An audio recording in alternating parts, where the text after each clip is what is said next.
the bell icon on YouTube and don't miss another update. தலைநர் மாஸ்கோவில் உள்ள mall தாக்கப்பட்டதுக்கு அப்புறம் Russia இன்னுமே உக்கிரமாயிருச்சு. ஏன் அப்படின்னா அதில் ரெண்டு விவகாரம். ஒன்று, உக்ரைனோட கைவரிசை பின்னாடி இருக்குன்னு ரஷ்யா நம்புது. ரெண்டாவது, இந்த மாதிரி ஒரு சம்பவம் நடக்கிற காரணமே நம்ம இன்னொரு இடத்துல யுத்தத்தில் இருக்கிறனால தானே, இல்லாட்டி உள்ளுக்குள்ள கடுமையான ஒரு ஃபோக்கஸில் இருந்திருப்போமே அப்படிங்கிற ரெண்டு விஷயமும் சேர்ந்து உக்ரைனை தரமட்டமாக்கிருச்சு. எந்த அளவுக்கு அப்படின்னா ரெண்டே டார்கெட் தான், தலைநகர் கிவ், அடுத்து லிவி. இந்த ரெண்டு பகுதியை மட்டுமே குறி வச்சு, ஏன்னா மற்ற பகுதிகள் பூரா சண்டை நடக்குது. லிவி தான் இவங்களுக்கான சப்ளை செயின் ரூட்டு. தலைநகர் கிவ் கேட்கவே வேணாம். ஜெலன்ஸ்கில இருந்து எல்லா ஹை வேல்யூ டார்கெட்டும் அங்கதான் இருக்கு.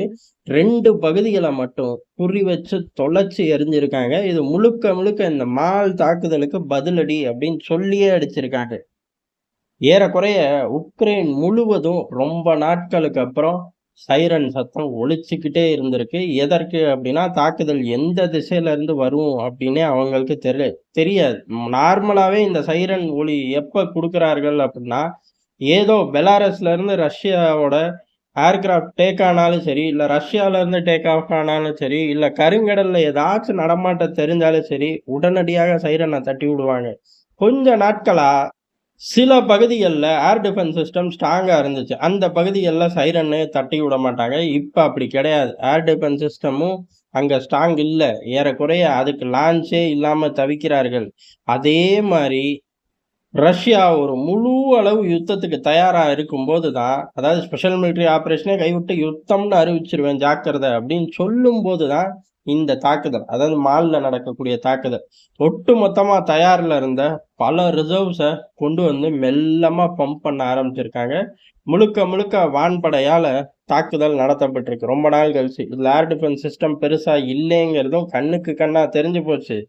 அதே சமயம் இந்த தாக்குதல் முழுக்க முழுக்க உக்ரைனை சிதைக்கணும் அப்படிங்கிறது தான். ஏன் அப்படின்னா, தலைநர் கிவ், லிவி போன்ற பகுதிகளில் அவ்வளவு சீக்கிரம் தாக்குதல் நடத்திக்க மாட்டாங்க அப்படிங்கிற ஒரு எண்ணம் இருக்கும். திடீர் தாக்குதல் அப்படின்னாலும் 1-2 மிசைல்களுக்கு மேல போகாது அந்த பகுதிக்கு. அப்படிலாம் இல்லாம ஒட்டு மொத்தமா ஒரு ரவுண்டை போட்டு உள்ளுக்குள்ள மிசைல்களை ரஷ்ய படைகள் இறக்கி இருக்கு. இதுல இந்த அதிர்ச்சியில இருந்தே ஜெலன்ஸ்கி மீளலை. ஏன்னா இதை பத்தி அவர் இன்னமும் பெருசா எந்த அறிக்கையுமே விடலை. மால் தாக்குதலுக்கு நாங்க காரணம் இல்லை, பின்னாடி நாங்க இல்லை, அதுக்கும் எங்களுக்கும் சம்பந்தம் இல்லை அப்படின்னு கதறாரே ஒழிய, இந்த லிவி கிவி போன்ற தாக்குதலுக்கு ஏதாச்சும் மற்ற நாடுகள் குரல் கொடுங்க அப்படின்னு சொல்லவே இல்லை. சரி, மற்ற நாடுகளாச்சும் வந்து குரல் கொடுக்கலாம்ல. இவ்வளவு பெரிய சேதாரம், அதாவது மால் தாக்குதல் மிகப்பெரிய சேதாரம் தான். ஏன் அப்படின்னா, ரஷ்ய அதிபர் பதவியேற்று ஒரு வாரம் கூட முடியல. அடுத்த 6 வருஷ கனவோட இருக்கக்கூடிய மனுஷனுக்கு ஒரு வாரத்துக்குள்ள இம்புட்டு பெரிய கெட்ட செய்தினா, அந்த ஆத்திரத்தை ஒட்டு மொத்தமா கொட்டி தீர்ப்பாருன்னு எதிர்பார்த்தனால எல்லா நாடுகளும் சைலண்ட். அப்படி இருந்தும் இந்த வான்வெளி தாக்குதல்ல யூஸ் பண்ண சில ஜோன்கள் போலந்து வழியா போயிருக்கு. அதாவது சில மிசைல்கள் போலந்தை கிராஸ் பண்ணி போயிருக்கு. ஏறக்குறைய போலந்து இராணுவம் கதறுது. 40 வினாடிகள் ஏவுகணை எங்க எல்லைகள்ல தான் இருந்துச்சு அப்படின்னு இருக்காங்க. போனதுல ஒரு 40 செகண்ட் அங்க டிராவல் ஆச்சாட்டுக்கு. இருந்தாலும் அந்த மாதிரி விடுறது தப்பு.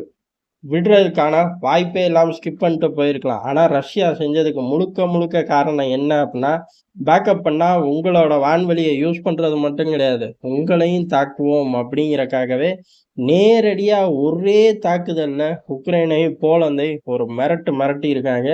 போலந்து ரஷ்யா இப்பெல்லாம் செஞ்சிருக்கவே கூடாதுன்னு எந்த ஸ்டேட்மெண்ட்டும் இல்லை. ரஷ்ய ஏவுகணை போச்சு, நாங்கள் மானிட்டர் பண்ணோம், அதுக்கு மீறி எங்களை தாக்க வந்தால் கவுண்டர் பொசிஷன் எடுக்க தயாராக இருந்தோம், இப்படி தான் கதையை ஓட்டினாங்களே தவிர, இதுக்கு முன்னாடியும் 2 தாட்டிகள் இதே மாதிரி போலந்தோட வான்வெளி வழியாக ரஷ்யா தாக்குதலை நடத்துது.